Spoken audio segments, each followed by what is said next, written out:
श्री कृष्ण के शाश्वत ज्ञान और गीता सार के माध्यम से जीवन की हर परेशानियों का समाधान जानने के लिए इस चैनल को अभी सब्सक्राइब करके घंटा बजा दीजिए और ऑल ऑप्शन को सिलेक्ट कर लीजिए।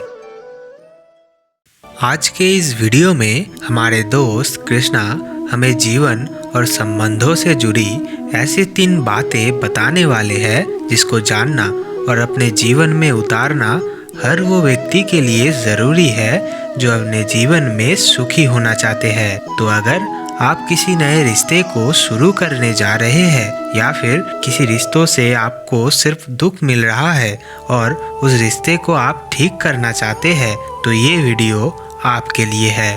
तो चलिए जानते हैं।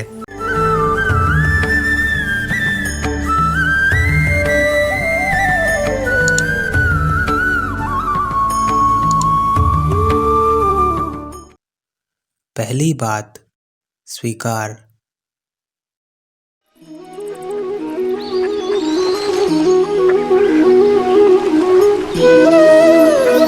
समय के आरंभ से ही मनुष्य को एक प्रश्न सदा पीड़ा देता है कि वो अपने संबंधों में अधिकतम सुख और कम से कम दुख किस प्रकार प्राप्त कर सकता है।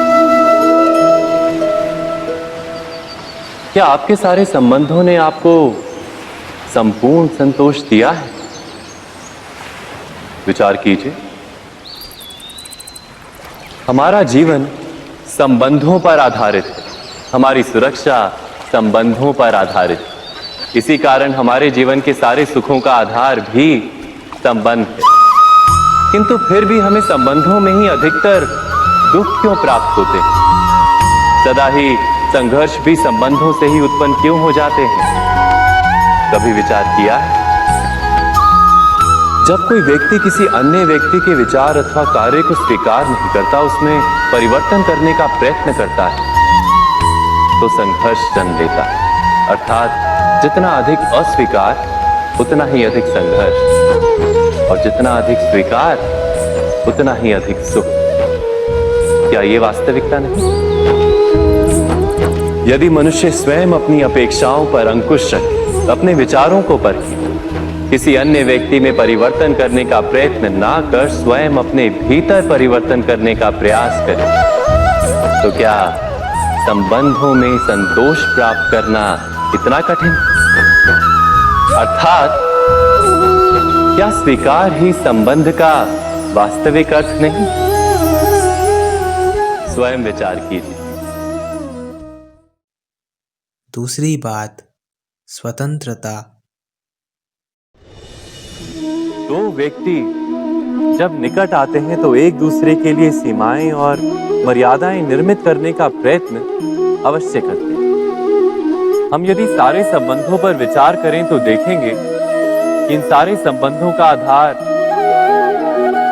यही सीमाएं हैं जो हम दूसरों के लिए निर्मित करते हैं। और यदि अनजाने में भी कोई अन्य व्यक्ति इन सीमाओं को तोड़ता है तो उसी क्षण हमारा हृदय क्रोध से भर जाता है। इन सीमाओं का वास्तविक रूप क्या है? क्या हमने कभी विचार किया?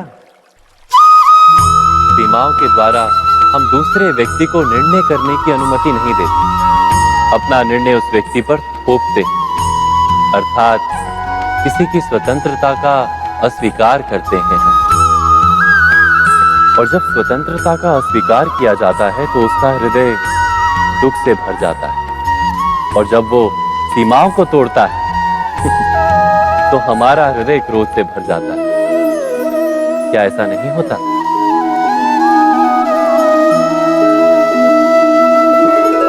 पर यदि एक दूसरे की स्वतंत्रता का सम्मान किया जाए तो किसी मर्यादाओं या सीमाओं की आवश्यकता ही नहीं होती।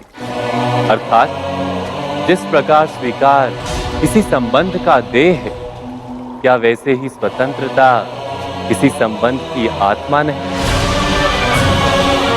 स्वयं विचार कीजिए। और तीसरी बात, सम्मान। सम्मान, संबंध दोनों एक दूसरे के साथ ऐसे जुड़े हैं जैसे दीपक और बाती। ना कोई कम है ना कोई अधिक, दोनों का अधिकार समान होना चाहिए। जैसे पति पत्नी का संबंध। अब इसमें पति का अर्थ स्वामी नहीं, साथी।